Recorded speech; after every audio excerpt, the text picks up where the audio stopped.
الحمد لله رب العالمين والعاقبة للمتقين والصلاة والسلام على أشرف الأنبياء وسيد المرسلين وعلى آله الطيبين وأصحابه الكرام أجمعين.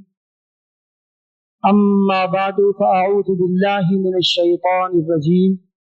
بسم الله الرحمن الرحيم. قال الله تعالى في القرآن المجيد: الذين إن مكناهم في الأرض أقاموا الصلاة وآتوا الزكاة وأمروا بالمعروف ونهوا عن المنكر.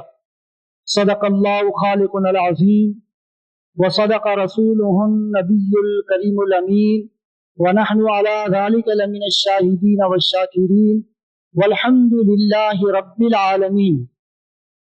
قال الله عز وجل في شان حبيبه الكريم رؤوف الرحيم: إن الله وملائكته يصلون على النبي يا أيها الذين آمنوا صلوا عليه وسلموا تسليما.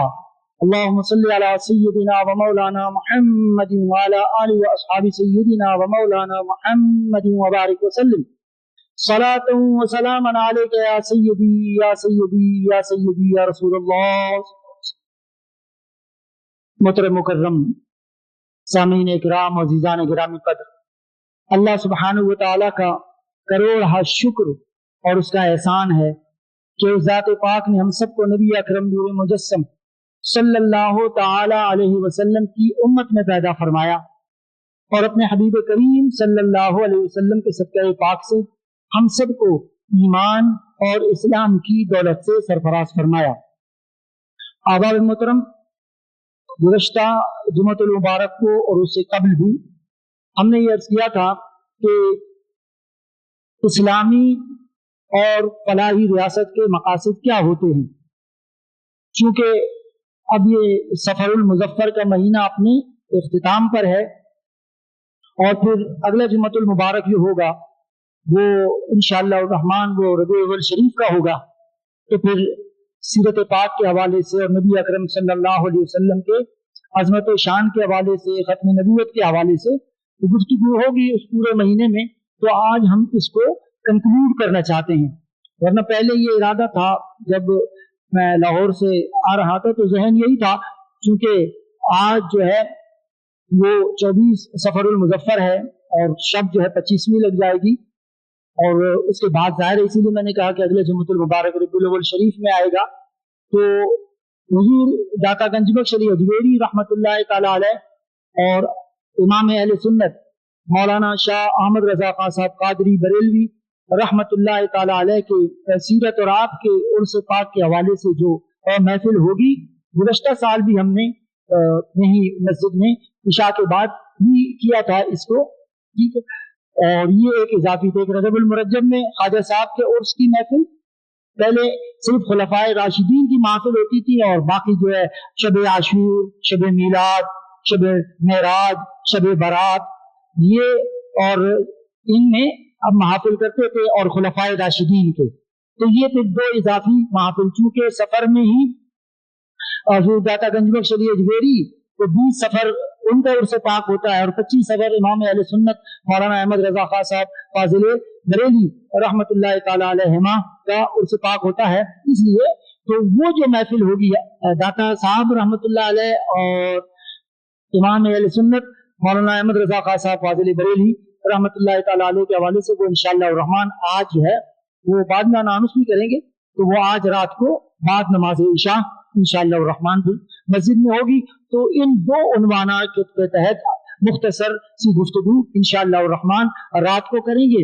اور یہ جو اسلامی فلاحی ریاست کے جو مقاصد کے اس کا جو آخری حصہ اس حوالے سے، ورنہ یہ تو بہت طویل موضوع ہے، اس پر کئی گفتگو ہو سکتی ہے.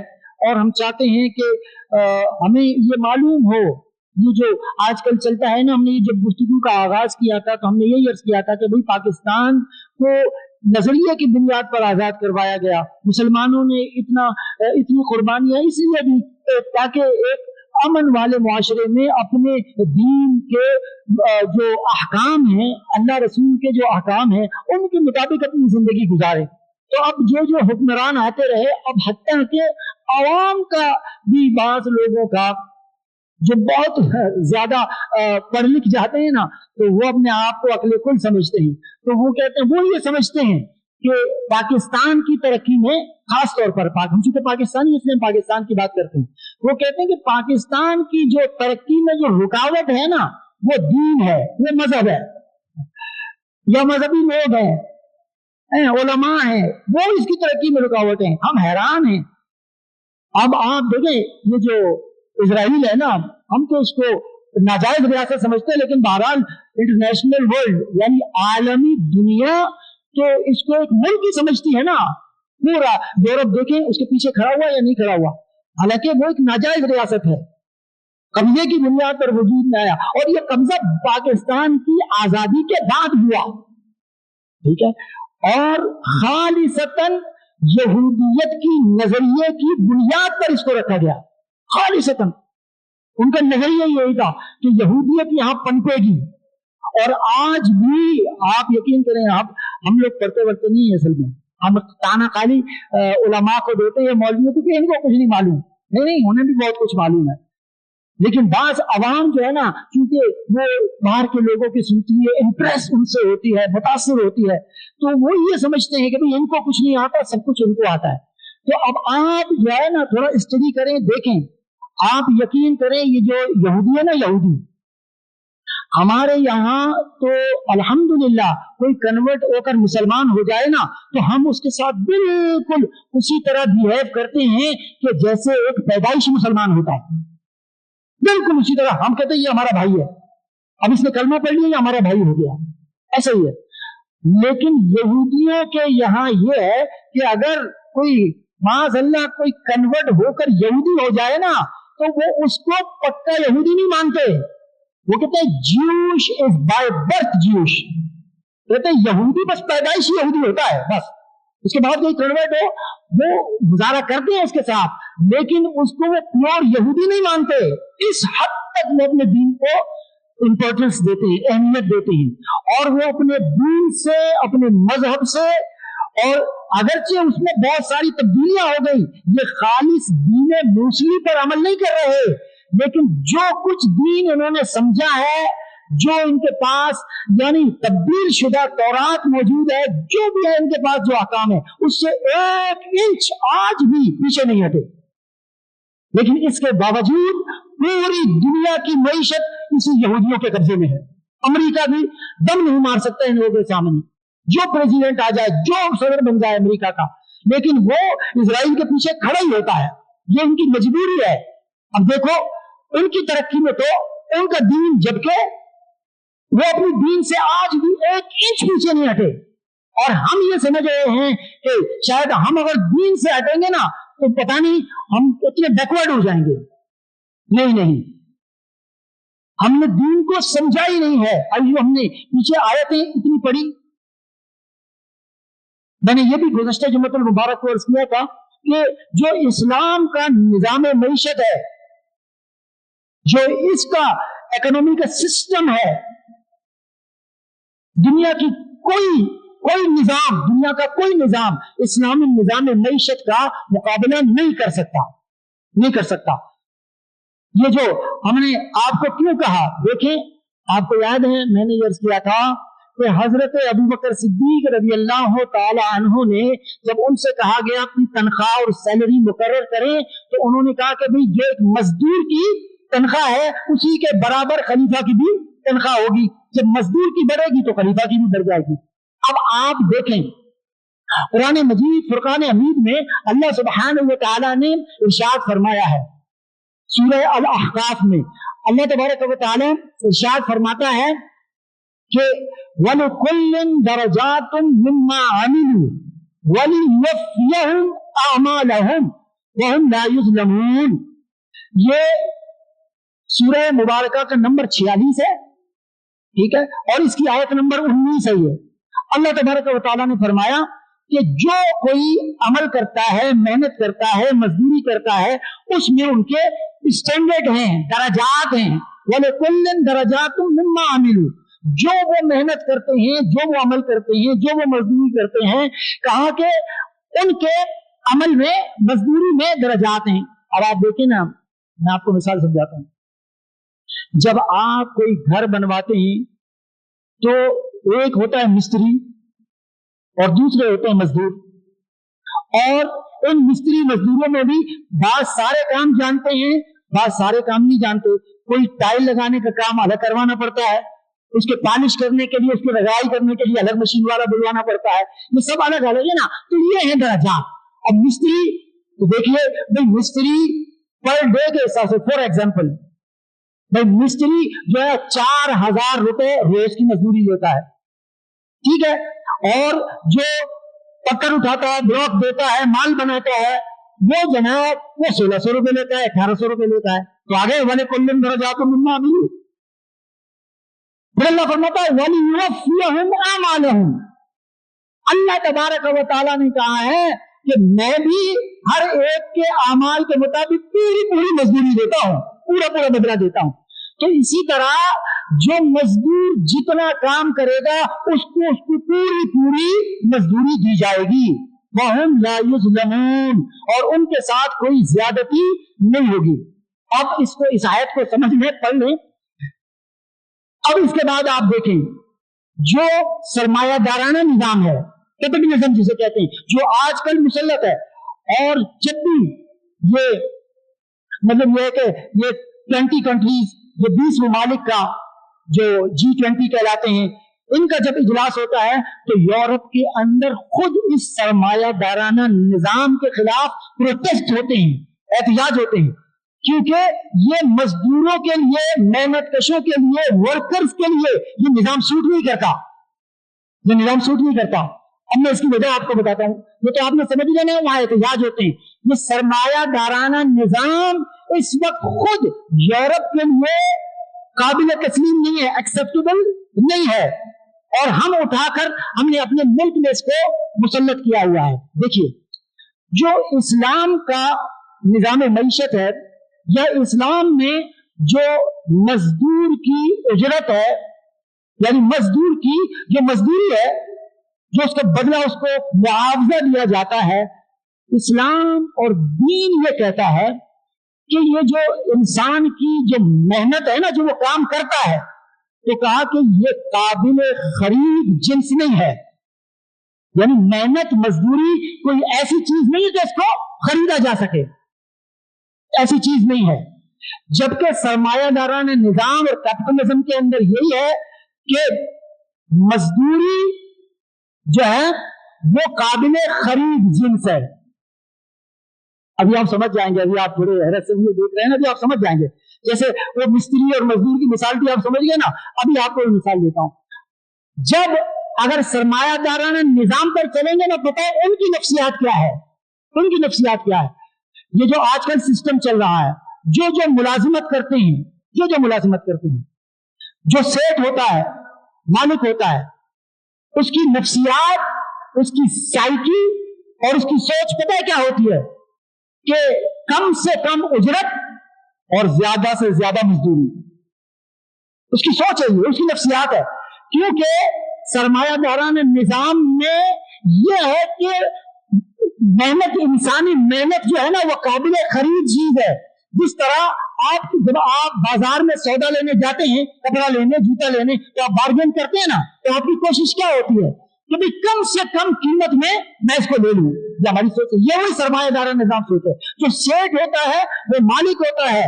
अब आप देखें, इसी सरमायादाराना निजाम के अंदर खराबियां क्या है कि जब फैक्ट्री लगाई जाती है, जब मजदूर पुराना हो जाता है, उसकी सैलरी जब 30, 35, 40, 50 हजार रुपए में पहुंच जाती है, तो सेठ क्या करता है, उसके अंदर मेमीख निकालना शुरू कर देता है. कहता है भाई 50,000 में इसको दे रहा हूं तो मैं 5 मजदूर में भर्ती कर लूंगा. 10-10 हजार वाले उस बेचारे की, अब उसने उस इदारे को, उस फैक्ट्री को, उस कंपनी को अपनी आधी जिंदगी दे दी. 20 साल उसने वहां काम किया, 5,000 से उसने शुरू किया, 50,000 पे आ गया, सेठ ने उसको उठाकर बाहर फेंक दिया. अब आप बताएं, ये है सरमायादाराना निजाम. क्योंकि वो ये सोच रहा है कि जनाब ये इसकी मेहनत जो है یہ قابل خرید چیز ہے، بس وہ کہتا ہے، اور جو آ جاتا ہے تو وہ اس کو کم تنخواہ پر رکھتا ہے اور اس سے کام زیادہ لیتا ہے۔ یہ ہے سرمایہ دارانہ نظام۔ اب دین کا فائدہ کیا ہے؟ جب اسلامی نظام ہوگا، اسلامی نظام معیشت ہوگا، دین یہ کہتا ہے، اسلام یہ کہتا ہے کہ انسان کی محنت، اس کی مزدوری اور اس کی مشقت یہ قابل خرید چیز ہے ہی نہیں۔ بخاری شریف کی صحیح حدیث ہے، بخاری شریف میں رسول اکرم صلی اللہ تعالی علیہ وسلم نے فرمایا، اب وہ سوچ میں نے آپ کو بتا دی جو سرمایہ دارانہ نظام اور نظام معیشت کی سوچ یہ ہے کہ زیادہ سے زیادہ کام لینا اور کم سے کم معاوضہ دینا، جبکہ اسلام یہ کہتا ہے کہ مقدور بر محنت، یعنی جتنی اس کے اندر قوت ہے، طاقت ہے، اس کی قوت و طاقت کے مطابق اس سے کام لینا اور اس کی ضرورت کے مطابق اس کو مزدوری دینا۔ اب وہ بخاری شریف کی حدیث آپ دیکھیں، رسول اکرم صلی اللہ علیہ وسلم نے فرمایا کہ اگر کوئی شخص مزدوری کرتا ہے، کوئی کام کرتا ہے، کوئی ملازمت کرتا ہے، جب وہ ملازمت کرتا ہے، اس کی ملازمت کا آغاز ہوتا ہے، اگر وہ کنوارا ہے تو اس کی لیبر، اس کی ویج، اس کی مزدوری، وہ مثال کے طور پر اگر 100 روپے ہے، 100 روپے پر اس کو کام پہ رکھ دیا، وہ کنوارا ہے، ٹھیک ہے، لیکن جیسے ہی وہ شادی کر لے گا، بخاری شریف کے حدیث کے مطابق جو ہی وہ شادی کرے گا تو اس کی تنخواہ دوگنی کر دی جائے گی، کیونکہ اس کی بیوی آ گئی۔ اب دیکھیں کام نہیں بڑھا، اسی لیے ہم نے کہا کہ محنت مقدور پر جو اس کی طاقت، اس کی ایبلٹی، اس کی کیپیبلٹی ہے۔ دین یہ کہتا ہے، اسلام نظام معیشت یہ کہتا ہے، اسلام مزدور کی اجرت متعین کرتے ہوئے یہ سوچ رکھتا ہے کہ بھائی اس کے طاقت کے مطابق اس سے کام لو اور اس کے ضرورت کے مطابق اس کو تنخواہ ادا کرو۔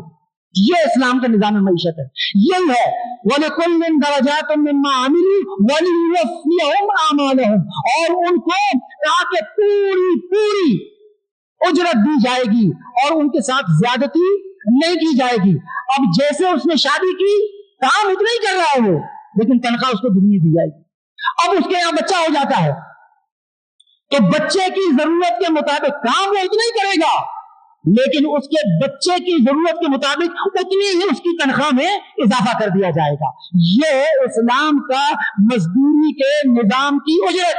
اسی لیے کسی شاعر نے کہا یہ جو صنعت کار ہیں، انڈسٹریلسٹ جو ہے، ایک فیکٹری 2 فیکٹری حکمران گزرے، آج بھی حکمران ہیں، یہ سب میں نے اسی لیے کہا کہ اگر بزنس مین، تاجر، ٹریڈر، اگر یہ فیکٹری صنعت کار اگر یہ خود کاروبار سنبھالیں گے تو دوسرا بیچارہ کہاں جائے گا؟ پاکستان کا پورا انڈسٹری تقریباً 80-70% جو ہے منتقل ہو گئی باہر۔ ابھی صرف فیصل آباد کی 60% ملیں بند ہو گئی۔ کیوں؟ اس لیے وہ افورڈ ہی نہیں کر سکتے جناب، بجلی مہنگی ہو گئی، لیبر مہنگی ہو گئی، مہنگائی ہو گئی، یہ بند ہو رہے ہیں۔ اور جو یہ سیٹھیانہ اور سرمایہ دارانہ نظام ہے وہ مزدور کو نچوڑے چلا جا رہا ہے۔ اب ظاہر ہے مزدور نے تو مزدوری کرنی ہے، اس کو اپنا کچن چلانا ہے نا، تو وہ بیچارے اگر کم ملتی ہے تو بیچارے کم پہ کام کرتا ہے، کیا کرے؟ بے روزگاری سے وہ کہتا ہے کہ some thing better than nothing, نہ ہونے سے کچھ ہونا بہتر ہے۔ اب یہ ساری انڈسٹریز بند ہو گئی، تو اگر یہ انڈسٹریز جو ہوتے ہیں، یعنی جو صنعت کار ہیں، جن کی فیکٹریوں پر فیکٹریاں 1 سے 2، 2 سے 3، 3 سے 4 یہ ترقی کرتے چلے جا رہے ہیں، لیکن غریب اور مزدور وہی کا وہی ہے۔ پھر اسی لیے کہا میں نے اسلام کا نظام معیشت، اسی لیے کہا کہ تاکہ ہماری سمجھ میں آئے کہ دین ہماری ترقی میں رکاوٹ نہیں ہے، بلکہ دین سے دور ہونا یہ ہماری ترقی میں رکاوٹ ہے۔ شاعر نے کہا کہ ملے کیا اس لیے ریشم کے ڈھیر بنتی تھی، ملے کیا اس لیے ریشم کے ڈھیر بنتی تھی کہ دختران وطن تار تار کو ترسی، چمن کو اس لیے مالی نے خون سے سینچا تھا کہ اس کی اپنی نگاہیں بہار کو ترسی۔ مزدور کی، محنت کش کی، ملازم کی، ورکر کی उसकी बेटी के सर पे चांदी के तार आ जाते हैं, लेकिन वो अपनी बेटी को ब्याह नहीं सकता। सुबह से लेकर जनाब 8 बजे से लेकर शाम 8 बजे तक उसको रगड़ा दिया जाता है जनाब, कोई ओवर टाइम नहीं है। रात 10-10 बजे तक मुलाजिम से काम लिया जाता है, लेकिन उसको पूरी उजरत नहीं दी जाती। और आगे से अगर वो बेचारा कभी कह दे तो जी पूरा नहीं होता, सेठ साहब कुछ कोई सैलरी में इजाफा कर दें, तो वो नाक मुंह चढ़ाकर बड़े मुश्किल से भाई करना है तो करो वरना अगला दरवाजा देखो। उसे ये एहसास नहीं होता कि भाई इसका भी किचन है, इसका भी घर चलता है, इसके भी बच्चे हैं, तो जरा वो अपने ऊपर इंप्लीमेंट करके। यही तो बात थी सिद्दीक़ अकबर की, तो उन्होंने कहा कि मुझे जब पता चलेगा, हजरत उमर बिन अब्दुल अजीज आप इंतहाई मालदार थे खलीफा बनने से पहले। जब आप खलीफा बने, हुक्मरान बने, अपना सारा उनकी अपनी जाती जायदाद थी वो सारा बैतुल माल में जमा कर दिया। और एक दिन उमर बिन अब्दुल अजीज रहमतुल्लाह ताला अलैह बैठकर सूखी रोटी होती है ना, उसको पानी में भिगोकर नरम करके खा रहे थे। तो वज़रा ने कहा कि हजरत ये क्या कर रहे हैं आप? तो कहा कि मैं उस तकलीफ को महसूस करना चाहता हूं जिसके पास रोटी मयसर नहीं है, जो सूखी रोटी खाता है, ताकि उसकी तकलीफ जब मुझे महसूस होगी कि सूखी रोटी पानी में डुबोने से खाने से कितनी तकलीफ होती है, तो उसकी तकलीफ का मुझे एहसास हो जाएगा, तो मैं उसके लिए नाने जबी का बंदोबस्त करने की कोशिश करूंगा। और इसीलिए दौरे उमर बिन अब्दुल अजीज में एक वक्त ऐसा आया जब दारुल खिलाफा के अंदर ज़कात का पैसा जमा हुआ बैतुल माल में, तो दारुल खिलाफा के अंदर कोई ज़कात लेने वाला नहीं था, तो आपने मुख्तलिफ सूबों में ज़कात के पैसे भेजे। तो तमाम उम्माल जो थे, यानी तमाम गवर्नर्स जो थे सूबों के, इलाकों के, तो उन्होंने वो सारे पैसे वापस रिटर्न कर दिए। कहा कि भाई हमारे सूबे में भी कोई ज़कात लेने वाला नहीं है, आप उधर देखें। तो फिर उन्होंने कहा कि चलो गैर मुस्लिमों को गैर सूदी कर्जे के तौर पर दे दो, ताकि वो कारोबार करें, तिजारत करें, और फिर उसके बाद हुकूमत का पैसा उसे वापस लौटाए, ताकि उनके घर में भी खुशहाली आए। इस्लाम तो गैर मुस्लिमों को, जिम्मियों का भी ख्याल करता है। और एक इस्लामिक स्टेट जो इस्लाम के नाम पर आजाद हुआ, और उसको बने हुए 77 साल भी गुजर गए, लेकिन उसके बावजूद यहाँ वही देखें, आपको चेहरों में सुर्खी और जनाब उनके जिस्म और उनके सेहत वो देखे, उनके बच्चों की तरक्की देखे, उनकी तरक्कियां देखे, और अवाम बेचारी उसी की तरह उसी पिस रही है। और उसके बावजूद अवाम भी नादान, मैं कोई सख्त लफ्ज इस्तेमाल नहीं करना चाहता, जो जुम्मे पहले मैंने कहा था, तो शायद बात पर अब कह तो कोई नहीं सकता, क्योंकि नमाजें पढ़ी है ना मेरे पीछे, तो कह तो कुछ भी नहीं सकता। बुराई करेगा तो वैसे भी मौलवी हजरात तो वैसे ही थ्रेट करते रहते हैं कि बेटा अगर मेरी बुराई की ना तेरी सारी नमाजें बर्बाद हो जाएंगी। मैं खुद भी कभी कभी मजाकन, बास दोस्त जानते हैं, मैं उनको कह देता हूं अगर जो है ना मेरी बात नहीं मानी बेटा, एक भी नमाज कबूल नहीं होने दूंगा, मैं भी चिरांदी मौलवी हूं, कहां खड़ा हो जाऊंगा, कहूंगा अल्लाह ये मेरी बुराई करता था। तो मौलवी ऐसी थ्रेट करता है, अच्छा पीठ पीछे बुराई करता है, करिए एक भी नमाज। अरे भाई तो कुछ अपने आप को भी सुधार लो, हो सकता है तुम्हारे अंदर जेन्युइन गलती हो। बेचारे अवाम तो इतनी सादा बेचारी फौरन परेशान हो जाती है, हाँ भाई इमाम साहब की बुराई नहीं, इमाम साहब काला करे सफेद करे बात सब चलता है, क्योंकि इमाम साहब के पीछे नमाज पढ़ी है। तो भाई कहने का मकसद ये है, अवाम जो है ना वो सादा लौ है, वो नादान ये समझती है कि हमारी तरक्की में जनाब दीन रुकावट है। दीन कोई रुकावट नहीं है, दीन तो आपकी भलाई चाहता है, दीन आपकी फलाह चाहता है, दीन आपकी कामयाबी चाहता है, दीन आपकी तरक्की चाहता है।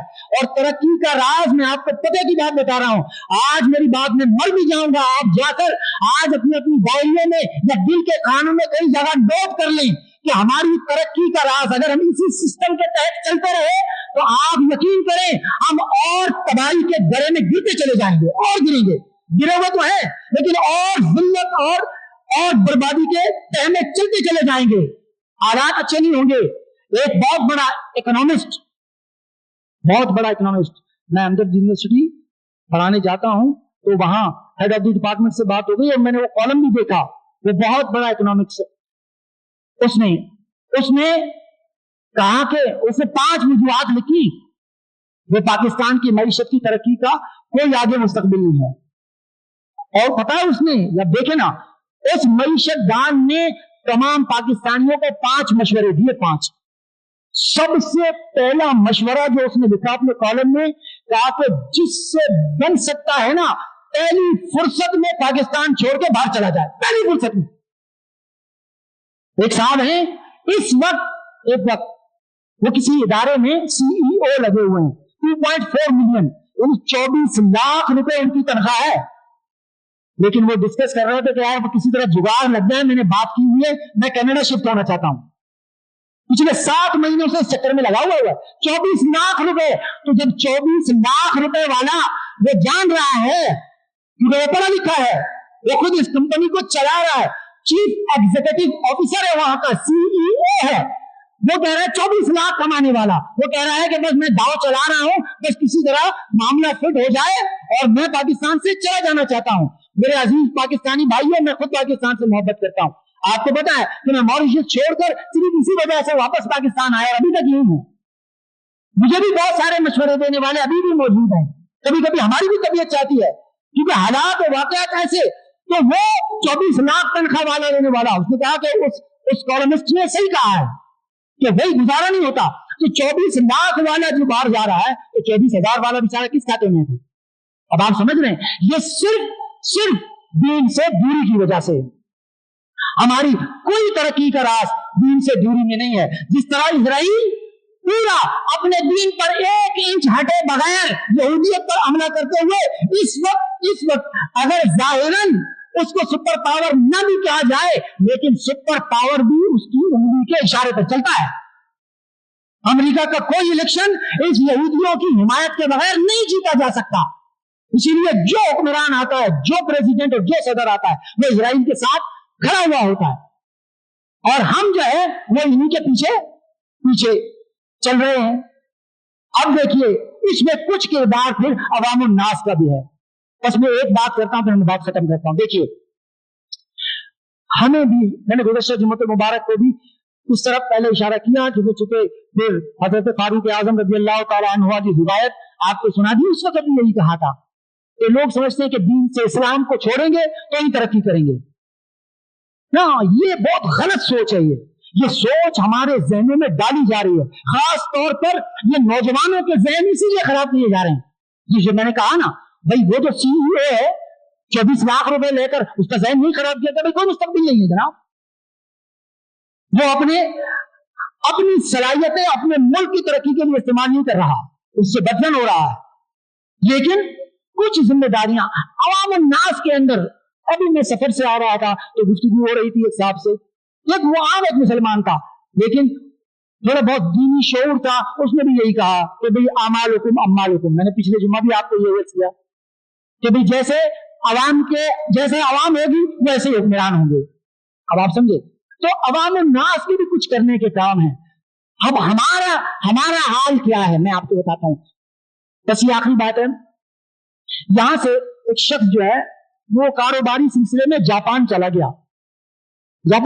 जुमे का दिन आया तो नमाज का टाइम हो गया, तो जाहिर है अभी यहां तो हर एक ने अपनी 1.5 इंच की मस्जिद बनाई हुई ना। जिसका मूड खराब हो गया उसने कहा अच्छा मैं अपनी मस्जिद बना लेता हूं, ठीक है। अब हमें जो चंदा करना सही मानों में आता नहीं, हम भी अपनी बना लें कहते, जैसे परेशानी से भी बच जाएगा आदमी। तो उसको जुम्मे की नमाज पढ़ने के लिए तो उसने पूछा किसी ने बताया, तो वो काफी फासले पर था। तो उसने एक टैक्सी ड्राइवर को रोका, टैक्सी ड्राइवर को कहा भाई फलां जगह जाना है और मुझे नमाज जुम्मा अदा करनी है। उसने कहा बैठ जाओ। उसने मीटर डाउन कर दिया और वो टैक्सी चलाने लगा। अब वो बैठा, चूंकि उसको तो पता नहीं था ना, उसने सिर्फ उसको पता बताया। तो जैपनीज थोड़ा सा 1-8 किलोमीटर चला तो एकदम से उसने मीटर ऑफ कर दिया, मीटर बंद कर दिया। तो फिर आगे गया, घूम के वापस आया और उसको मस्जिद के सामने छोड़ दिया। एक लंबा चक्कर लेने के बाद फिर एक जगह पर आकर फिर उसने मीटर को दोबारा ऑन कर दिया और उसको मंजिल पर पहुंचाया। तो जब वो उतरा तो जाहिर है नमाज के लिए मुसलमान जा रहे थे, तो एक शख्स को बुलाकर उसने कहा कि यार इससे पूछो ये क्या किया इसने। कुछ दूर चल के किलोमीटर 1.5 किलोमीटर चलकर इसने मीटर बंद कर दिया। फिर एक लंबा चक्कर लगाकर उसने दोबारा टैक्सी का मीटर ऑन कर दिया। तो इसने बंद क्यों किया फिर और ऑन क्यों किया दोबारा? फिर गड़बड़ तो नहीं की इसने? تو उसने उससे जापानीज में पूछा कि भाई ये तुम्हारा जो कस्टमर है, क्लाइंट है, जो तुम्हारी सवारी है, मुसाफिर, ये पूछ रहा है कि तुमने 1-1.5 किलोमीटर चलकर फिर मीटर बंद कर दिया, फिर एक ऐसा राउंड लगा के फिर आकर तुमने फिर मीटर ऑन कर दिया। उसने कहा असल में मैं जब जिस रास्ते पर चला तो मुझसे चूक हो गई, भूल हो गई, मुझे यूटर्न यहां से लेना चाहिए था, तो मैं गलती से आगे निकल गया। अब यहां तो पाकिस्तान तो है नहीं ना, मतलब जिसकी मर्जी, जो सही आ रहा है वो गलत आने वाला उसको ठोक दे, वो उसी पर गुस्सा होता है, उसको 4 गालियां देता है, तो भाई जो स्लो नहीं चला सर, अरे भाई मैं तो सही आ रहा था, चुप कर, ये जापान नहीं है पाकिस्तान है, उधर नहीं करती। तो उसने कहा कि जब मुझे पता चला तो यूटर्न बहुत लंबा था, तो चूंकि गलती मेरी थी तो जितना फासला मेरी गलती की वजह से तय करना था उतने फासले तक मैंने मीटर को बंद कर दिया, और जब मैं सही राह पर आ गया, सही ट्रैक पर आ गया, जितना फासला इसका बनता था उस पर आकर मैंने दोबारा मीटर ऑन कर दिया। इससे अंदाजा लगाएं, ऐ अवाम पाकिस्तान, आप भी थोड़े थोड़े ठीक हो जाएं, सारी गलतियां हुक्मरानों की नहीं है, हुक्मरानों को मैं भी जी भर के बुरा भला कह रहा होता हूं, और आप तो जानते हैं कह रहा होता हूं, लेकिन कुछ बातें हमें भी दुरुस्त करने की जरूरत है। वो जमाने में मुअज़्ज़ज़ थे मुसलमान होकर और हम खौर हुए तारिक क़ुरान होकर। अल्लाह सुब्हानहू व तआला हमें दीन पर चलने की तौफीक अता फरमाए। व आखिरु दावाना अनिल हम्दुलिल्लाहि रब्बिल आलमीन।